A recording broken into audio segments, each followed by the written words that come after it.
ರಾಜ್ಯದಲ್ಲಿ ಕೊರೋನಾ ಸಕ್ರಿಯ ಪ್ರಕರಣಗಳ ಸಂಖ್ಯೆ ನಾನೀಗಾಗಲೇ ಹೇಳಿದಾಗೆ 126ಕ್ಕೆ ಏರಿಕೆಯಾಗಿದೆ. ಆದರೆ ಈ ಹಿಂದೆ ಟ್ರಾವೆಲ್ ಹಿಸ್ಟ್ರಿ ಹೊಂದಿರೋರಿಗೆ ಕೊರೋನಾ ಪಾಸಿಟಿವ್ ಬರ್ತಾ ಇತ್ತು. ಆದರೆ ಈ ಬಾರಿ ಟ್ರಾವೆಲ್ ಹಿಸ್ಟ್ರಿ ಇಲ್ಲದವರಿಗೆ ಕೊರೋನಾ ಪಾಸಿಟಿವ್ ಬರ್ತಾ ಇದೆ. ಬೆಂಗಳೂರಲ್ಲಿ ವೈರಾಣು ತಜ್ಞ ಡಾಕ್ಟರ್ ಚಂದ್ರಶೇಖರ್ ಈ ಬಗ್ಗೆ ಮಾತಾಡಿದ್ದಾರೆ.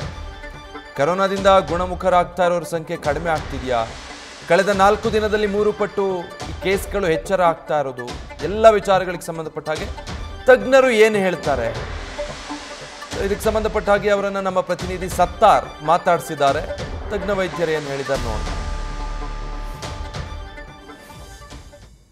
ಕೊರೋನಾ ಸಕ್ರಿಯ ಪ್ರಕರಣಗಳ ಸಂಖ್ಯೆ 126ಕ್ಕೆ ಏರಿಕೆಯಾಗಿದೆ. ಈ ನಡುವೆ ಅಚ್ಚರಿ ಮೂಡಿಸ್ತಾ ಇರುವಂತದ್ದು, ಯಾವುದೇ ರೀತಿಯ ಟ್ರಾವೆಲ್ ಹಿಸ್ಟರಿ ಇರದಿದ್ದರೂ ಕೂಡ ಅಂತವರಿಗೂ ಕೂಡ ಇದೀಗ ಕೊರೋನಾ ಪಾಸಿಟಿವ್ ಆಗ್ತಾ ಇದೆ. ಹಾಗಾದ್ರೆ ಇದಕ್ಕೆ ಕಾರಣ ಏನು ಅನ್ನೋದು ಸಂಬಂಧಪಟ್ಟ ಹಾಗೆ ಮಾತನಾಡೋದಕ್ಕೆ ನಮ್ಮ ಜೊತೆ ಖ್ಯಾತ ವೈರಾಣು ತಜ್ಞರಾಗಿರುವಂತಹ ಡಾಕ್ಟರ್ ಚಂದ್ರಶೇಖರ್ ಅವರಿದ್ದಾರೆ. ಅವ್ರನ್ನೇ ಮಾತನಾಡಿಸ್ಕೊಂಡು ಹೋಗ್ತೀನಿ. ಸರ್, ಈಗ ಕೊರೋನಾ ಮೊದಲನೇ ಮತ್ತು 2ನೇ ಅಲೆಯಲ್ಲಿ ಯಾವುದೇ ಒಂದು ವ್ಯಕ್ತಿಗೆ ಕೊರೋನಾ ಬಂದಂತಹ ಟೈಮ್ನಲ್ಲಿ ಎಲ್ಲಿ ಅವರ ಟ್ರಾವೆಲ್ ಹಿಸ್ಟರಿ ನೋಡ್ತಾ ಇದ್ರು, ಯಾರ ಜೊತೆ ಕ್ಲೋಸ್ ಕಾಂಟ್ಯಾಕ್ಟ್ ಇದ್ರು ನೋಡ್ತಾ ಇದ್ರು, ಅವರ ಟ್ರಾವೆಲ್ ಹಿಸ್ಟರಿ ಏನು ಅನ್ನೋದನ್ನ ವೆರಿಫೈ ಮಾಡ್ಲಾಗ್ತಾ ಇತ್ತು. ಬಟ್ ಈ ಬಾರಿ ಯಾವುದೇ ರೀತಿಯ ಟ್ರಾವೆಲ್ ಹಿಸ್ಟರಿ ಇಲ್ಲದಿದ್ರು ಕೂಡ ಅಂಥವ್ರು ಪಾಸಿಟಿವ್ ಆಗ್ತಾ ಇದೆ. ಇದಕ್ಕೆ ಏನು ರೀಸನ್ ಸರ್? ಅಂದರೆ ಈಗೇನಾಗಿದೆ ಅಂದರೆ ವೈರಸ್ಸು ಪೂರ್ತ ಪ್ರಪಂಚದಲ್ಲಿ ಸ್ಪ್ರೆಡ್ ಆಗಿದೆ. ಆಯಾಯ ಕಂಟ್ರೀಸಲ್ಲಿ ಅಲ್ಲಲ್ಲೇ ಈ ಕೊರೋನಾ ವೈರಸ್ ಇದೆ. ಅಂದರೆ ಆ ಮ್ಯೂಟೇಷನ್ ಅಥವಾ ಏನು ಬದಲಾವಣೆ ಆಗ್ತಿದೆ ಅನ್ನೋದು ಅದು ಪ್ರತಿಯೊಂದು ದೇಶದ ಪಾರ್ಟ್ನಲ್ಲೂ ಆಗ್ತಾ ಇದೆ. ಅಂದರೆ ಒಂದು ದೇಶದಿಂದ ಇನ್ನೊಂದು ದೇಶಕ್ಕೆ ಸ್ಪ್ರೆಡ್ ಆಗುತ್ತೆ. ಬಟ್ ಪ್ರತಿಯೊಂದು ದೇಶದಲ್ಲೂ ಆಯಾಯ ವೈರಸ್ಗಳಿರೋದ್ರಿಂದ ಈ ಬಾರಿ ಟ್ರಾವೆಲ್ ಹಿಸ್ಟ್ರಿ ಅಥವಾ ಟ್ರಾವೆಲ್ ಮಾಡೋದ್ರಿಂದ ಅದನ್ನು ಅಲ್ಲಿ ಅಕ್ವೈರ್ ಮಾಡಿಕೊಂಡು ಇಂಡಿಯಾದೊಳಕ್ಕೆ ಬರುತ್ತೆ ಅಥವಾ ಇಂಡಿಯಾದಲ್ಲಿ ತಗೊಂಡು ಬೇರೆ ಕಂಟ್ರಿಗೆ ಹೋಗುತ್ತೆ, ಆ ಥರ ಇಲ್ಲ. ಯಾಕೆಂದರೆ ಆಲ್ರೆಡಿ ಆಯಾಯ ದೇಶಗಳಲ್ಲಿ ಆ ವೈರಸ್ ಸ್ಪ್ರೆಡ್ ಆಗೋಗಿದೆ. ಹಿಂದಿನ 2-3 ವರ್ಷದ ಹಿಂದೆ ಏನು ಪ್ಯಾಂಡಮಿಕ್ ಆಯಿತು ಆ ಪಾಯಿಂಟಲ್ಲಿ, ಅದರಿಂದ ಟ್ರಾವೆಲ್ ಆಗದೆ ಹೋದ್ರೂ ಇಲ್ಲೇ ರೆಸೈಡ್ ಆಗಿರೋದ್ರಿಂದ, ಅಂದರೆ ಈ ನಮ್ಮಲ್ಲೇ ಇರೋದ್ರಿಂದ ಅದು ಟ್ರಾವೆಲ್ ಇಲ್ಲದೆ ಹೋದರೂ ಅದು ಆಗ್ತಾ ಇದೆ. ಅಂದರೆ ಅದು ಈಗ ಟ್ರಾವೆಲಿನ ಹಿಸ್ಟ್ರಿ ಬೇಕಾಗೋದಿಲ್ಲ, ಯಾಕೆಂದರೆ ನಮ್ಮಲ್ಲೇ ಇದೆ ಅದು. ಸರ್, ಈಗ ಇದು ಸ್ಪ್ರೆಡ್ಡಿಂಗ್ ಕೆಪಾಸಿಟಿ, ಅಂದರೆ ಈ ಹಿಂದೆ ನೋಡ್ತಿದ್ದಂಗೆ ಈ ಒಂದು ವೈರಾಣು, ಅಂದರೆ ಈ ರೂಪಾಂತರಿ ವೈರಾಣು ಒಬ್ಬರಿಂದ ಎಷ್ಟರಿಗೆ ಸ್ಪ್ರೆಡ್ ಆಗ್ಬೋದು ಸರ್? ಅಂದರೆ ನಿಮ್ಮ ಈ ಹಿಂದೆ ಇದ್ದಷ್ಟು ಒಬ್ರಿಗೊಬ್ರಿಗೆ ಸ್ಪ್ರೆಡ್ ಆಗೋ ಚಾನ್ಸಸ್ ಕಡಿಮೆ ಇದೆ. ಯಾಕೆಂದರೆ ನಮ್ಮಲ್ಲಿ ಈಗ ಒಂದು ಹರ್ಡ್ ಇಮ್ಯುನಿಟಿ ಅಂತ ಏನು ಹೇಳ್ತೀವಿ, ಜನಗಳಲ್ಲಿ ಈ ವೈರಸ್ಸಿನ ಬಗ್ಗೆ ರೆಸಿಸ್ಟೆನ್ಸ್ ಡೆವಲಪ್ ಆಗಿದೆ.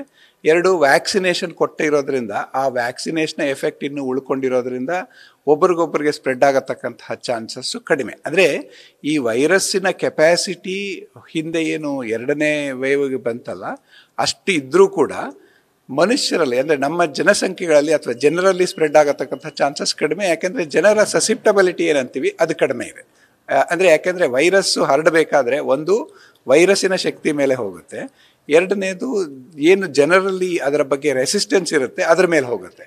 ಅಂದರೆ ವೈರಸ್ಸಿನ ಕೆಪ್ಯಾಸಿಟಿ ಹಿಂದಷ್ಟಿದ್ರೂ ಕೂಡ ಜನಗಳಲ್ಲಿ ಹರಡತಕ್ಕಂತಹ ಏನು ಸಸಿಪ್ಟಬಿಲಿಟಿ ಅಂತ ಹೇಳ್ತೀವಿ, ಅಂದರೆ ಸೋಂಕು ತಗೊಳ್ತಕ್ಕಂತಹ ಏನು ವೀಕ್ನೆಸ್ ಇರುತ್ತೆ ಅದು ಕಡಿಮೆ ಇದೆ. ಅದರಿಂದ ಅದು ಯಾಕೆ ಕಡಿಮೆ ಇದೆ ಅಂದರೆ ಈ ಸಲ ನಾವು ಹಿಂದೆ ನಮ್ಮ ಪಾಪ್ಯುಲೇಷನ್ಗೆ ಆ ವೈರಸ್ ಎಕ್ಸ್ಪೋಸ್ ಆಗಿದೆ. ನಮ್ಮ ಪಾಪ್ಯುಲೇಷನ್ಗೆಲ್ಲ ವ್ಯಾಕ್ಸಿನೇಷನ್ನು ಡ್ರೈವ್ನಲ್ಲಿ 2 ಇಯರ್ಸಿಂದ ಎಲ್ರಿಗೂ ಕೊಟ್ಟಾಗಿದೆ. ಅದರಿಂದ ಆ ಸ್ಪ್ರೆಡ್ಡಿಂಗ್ ಪಾಪ್ಯುಲೇಷನಲ್ಲಿ ಕಡಿಮೆ ಇರುತ್ತದೆ ಆ್ಯಕ್ಚುಲಿ. ಸರ್, ಈಗ ಕೊರೋನಾ ಅಂದರೆ ಜನರು ಆತಂಕ ಪಡುವ ಅಗತ್ಯ ಇಲ್ಲ. ಬಟ್ ಈಗ ಈ ವರ್ಷ ಅಂದರೆ ಜನವರಿಯಿಂದ ನಿನ್ನೆ ತನಕ 211 ಕೇಸ್ ಆಗಿತ್ತು. ಈ ಪೈಕಿ ಗುಣಮುಖರಾಗ್ತಿರುವಂತಹ ಸಂಖ್ಯೆ 84. ಎಲ್ಲೊಂದು ಕಡೆ ಗುಣಮುಖರಾಗ್ತಿರುವಂತಹ ಸಂಖ್ಯೆ ಕಡಿಮೆ ಆಗ್ತಾ ಇದೆ, ಅಂದರೆ ಬೇಗ ಗುಣಮುಖರಾಗ್ತಾ ಇಲ್ಲ ಅನ್ನೋದಿದೆ. ಒಂದು ಕಡೆ ಅವರು ಮನೆಯಲ್ಲಿ ಚಿಕಿತ್ಸೆ ಪಡೆಯುತ್ತಿರೋದಕ್ಕೆ ಕಾರಣ ಆಗ್ತಿದೆ. ಏನು ರೀಸನ್ ಸರ್ ಈ ಗುಣಮುಖರಾಗ್ತಿರುವಂತಹ ಸಂಖ್ಯೆ ಕಡಿಮೆ ಆಗೋದು? ಅಂದರೆ ಗುಣಮುಖವಾಗುವ ಸಂಖ್ಯೆ ಏನು ಕಡಿಮೆ ಇಲ್ಲ ನಮ್ಮ ಲೆಕ್ಕದ ಪ್ರಕಾರ. ಯಾಕೆಂದರೆ ಈಗ ನಾವು ಕಂಡುಹಿಡಿದಕ್ಕಂತಹ ಜನಗಳಲ್ಲಿ ಅಡ್ಮಿಟ್ ಆಗಿರೋ ಅಷ್ಟು ಜನಗಳನ್ನು ಮಾತ್ರ ನೀವು ನೋಡ್ತಾ ಇದ್ದೀರಾ. ಯಾಕೆಂದರೆ ಹಿಂದೆ ಏನಾಗ್ತಿತ್ತು ಅಂದರೆ ನಾವು ಪಾಪ್ಯುಲೇಷನ್ನೇ ಸ್ಕ್ರೀನ್ ಮಾಡ್ತಿದ್ವಿ. ಅಂದರೆ ಈಗ ಯಾವುದೇ ಒಂದು ಸ್ಟೇಷನ್ನಲ್ಲೇ ಆಗಲಿ ಬಸ್ ಸ್ಟ್ಯಾಂಡಲ್ಲೇ ಆಗಲಿ ಕೆಲವು ಸಲ ಬೇರೆ ಜನಗಳು ಸಿಂಪ್ಟಮ್ ಇಲ್ಲದೆ ಇರೋರನ್ನು ಕೂಡ ನಾವು ಸ್ಕ್ರೀನ್ ಮಾಡ್ತಿದ್ವಿ.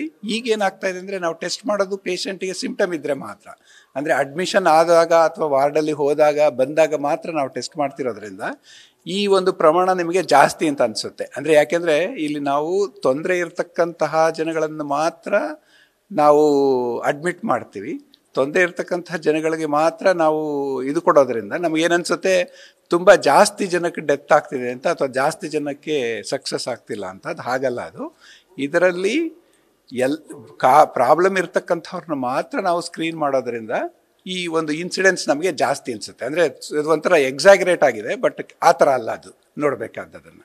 ಸರ್, ಈಗ 3 ದಿನದಲ್ಲಿ ಕೊರೋನಾ ಒಂದು 3 ಪಟ್ಟು ಹೆಚ್ಚಾಗಿದೆ. ಯಾಕಂದರೆ ಸಂಡೇ ಭಾನುವಾರದಂದು 45-46 ಆಸ್ಪಾಸಲ್ಲಿತ್ತು. ಇವತ್ತು ಬುಧವಾರ ವರ್ಷ 126ಕ್ಕೆ ಏರಿಕೆಯಾಗಿದೆ ಸರ್. ಹೌದು, ಅಂದರೆ ಕೊರೋನಾ ಬಂದಿದೆ, ಅಂದರೆ ಕೊರೋನಾ ಸ್ಪ್ರೆಡ್ ಆಗ್ತಾ ಉಂಟು. ಅಂದರೆ ಅಂದ್ರೆ ಪ್ಯಾನಿಕ್ ಆಗೋ ಥರ, ಅಂದರೆ ಹಿಂದೆ ಇರತಕ್ಕಂತಹ ಭಯಾನಕವಾದಂತಹ ಭಯಪಡುವಂತಹ ಒಂದು ಪರಿಸ್ಥಿತಿ ಇಲ್ಲ.